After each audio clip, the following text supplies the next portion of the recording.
सर्वे हो चुका था, चुनाव के चर्चा न हो पाए, हमारी आपकी प्रेस गड़बड़ा जाए,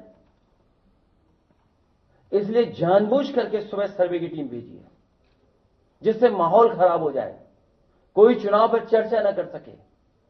और जो जानकारी मिल रही है उसमें जानकारी है कि कई लोगों को चोट पहुंची है, कई लोग घायल हैं और एक नौजवान नईम उसकी जान चली गई है।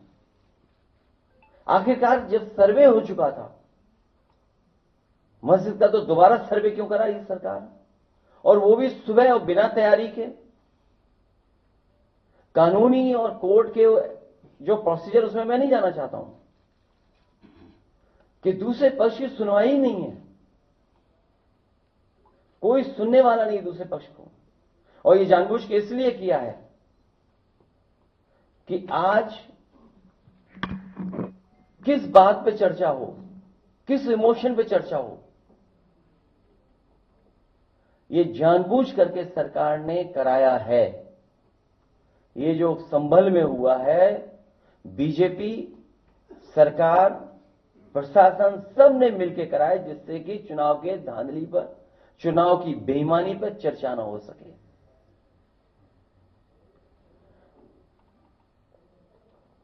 लोकतंत्र में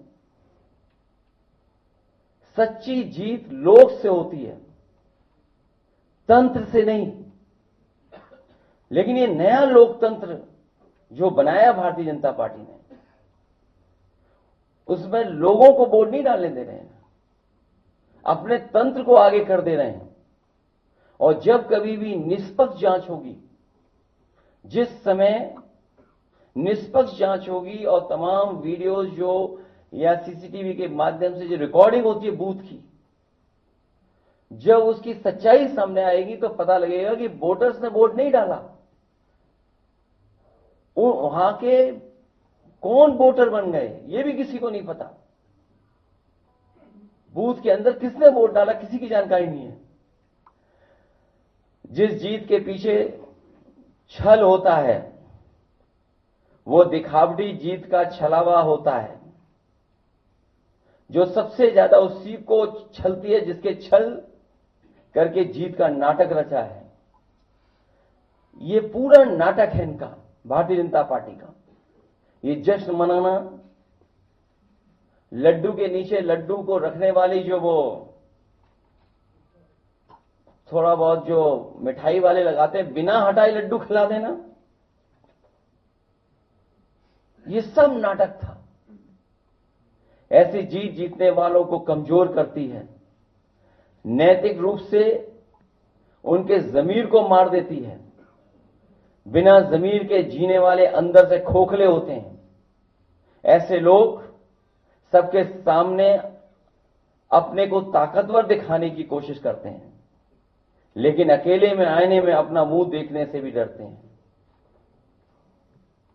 भाजपा का हारने का डर तो उसी दिन साबित हो गया था जिस दिन उसने पीडीए के अधिकारी कर्मचारियों को चुनाव से हटा दिया था, जिससे इनके अपने लोग वहां सेट किए जा सकें और धांधली की गवाही देने वाला कोई न हो। हमने तो भाजपा की बदनीयत को समझकर तब ही विरोध किया था, लेकिन जब शासन प्रशासन ही दुशासन बन जाए तो लोकतंत्र के चीरहरण को कौन रोक सकता है। ये बेईमानी कोई नई नहीं है इनकी। चुनाव में धांधली करना और धांधली का परिणाम हमने सबने कैमरे पे देखा था। तो एक विधायक को भी अपमानित होना पड़ा था और इनकी धांधली सीसीटीवी की वजह से चंडीगढ़ में पकड़ी भी गई थी। जिनकी उंगलियों पर निशान नहीं है उनके भी वोट डाले गए हैं।